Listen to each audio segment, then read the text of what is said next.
Power of wishes.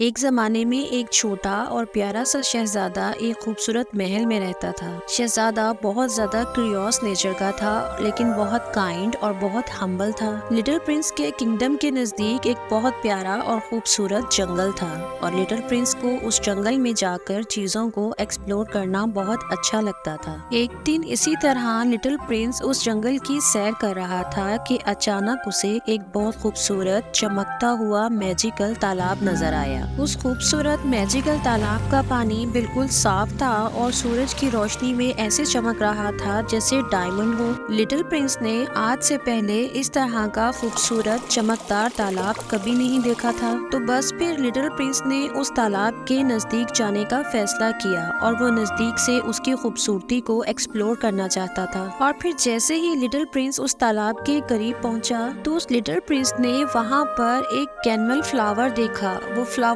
बहुत बड़ा था और उसके ऊपर एक बहुत खूबसूरत फेरी बैठी हुई थी। फेरी ने जैसे ही अपने मैजिकल पॉन्ड के करीब लिटिल प्रिंस को देखा तो वो मुस्कुराई और उसने खुश होकर लिटिल प्रिंस को वेलकम कहा। फेरी ने कहा, मैं आपको अपने इस मैजिकल पॉन्ड में खुशामदीद कहती हूँ। और फिर फेरी ने लिटिल प्रिंस से कहा कि मैं आपको एक बहुत खूबसूरत गिफ्ट देना चाहती हूँ। और फिर फौरन से फेरी ने लिटिल प्रिंस से कहा कि आप मुझसे कोई एक विश कीजिए, मैं आपकी विश पूरी कर सकती हूँ। लिटिल प्रिंस फेरी की ये बात सुन के बहुत ज्यादा हैरान हुआ। वो आज से पहले कभी भी किसी फेरी से नहीं मिला था और उसको इस बात पे बिल्कुल यकीन ही नहीं आ रहा था कि एक लिटिल फेरी उसकी विश भी पूरी कर सकती है। और फिर उस फेरी ने दोबारा से लिटिल प्रिंस से पूछा कि आप बताएं आप क्या चाहते हैं ताकि मैं आपकी विश पूरी कर सकूं। लिटिल प्रिंस ने एक लम्हे के लिए सोचा और वो ये सोचने लगा कि उसके पास तो सब कुछ है जो वो चाहता था, लेकिन वो अपनी बादशाही के लिए कुछ खास करना चाहता था, तो क्यों ना उसके लिए कोई विश की जाए। और फिर लिटिल प्रिंस ने कुछ सोचते हुए कहा कि मेरी विश है कि मेरे किंगडम के तमाम लोग बहुत ज्यादा खुशहाल हों और मेरी सल्तनत में मेरी बादशाही हमेशा के लिए कायम रहे। फेरी ने मुस्कुरा के लिटिल प्रिंस से कहा,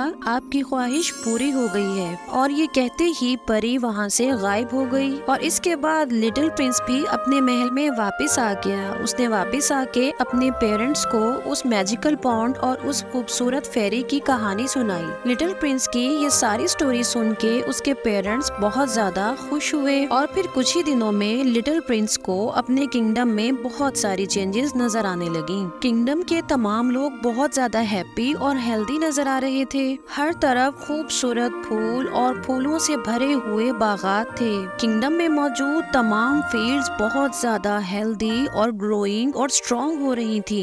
किंगडम के पास में जो जंगल था, उस जंगल के तमाम एनिमल्स बहुत ज्यादा हम्बल और टॉकेटिव हो गए थे। दरख्तों पे हर तरफ बहुत ज्यादा मीठे और खूबसूरत फल उगने लगे थे और उन दरख्तों और फूलों के इर्द गिर्द बहुत सारे मैजिकल बर्ड्स ने मीठे गाने गाने शुरू कर दिए थे। किंगडम के लोगों ने पहले से कहीं ज्यादा खुशी से और काइंडनेस से एक दूसरे की हेल्प करना शुरू कर दी थी। और लिटिल प्रिंस अपने किंगडम में ये सारी चेंजेस देखकर वहाँ के लोगों को हैप्पी, हेल्दी और स्ट्रॉन्ग देखकर बहुत ज्यादा खुश हुआ। और अब लिटिल प्रिंस को उस फेरी की बात पर यकीन हो गया था कि उसने सच में लिटिल प्रिंस की विश को पूरा किया था। और इस तरह अब उस लिटिल प्रिंस के साथ उसके पेरेंट्स भी बहुत ज्यादा खुश थे। वो अपने किंगडम को इस तरह से ग्रो करता देखकर पहले से कहीं ज्यादा सेटिस्फाइड और हैप्पी हो गए थे। और फिर इस तरह बादशाह और मलका ने लिटिल प्रिंस की अपनी सल्तनत के साथ इतनी गहरी मोहब्बत को देखते हुए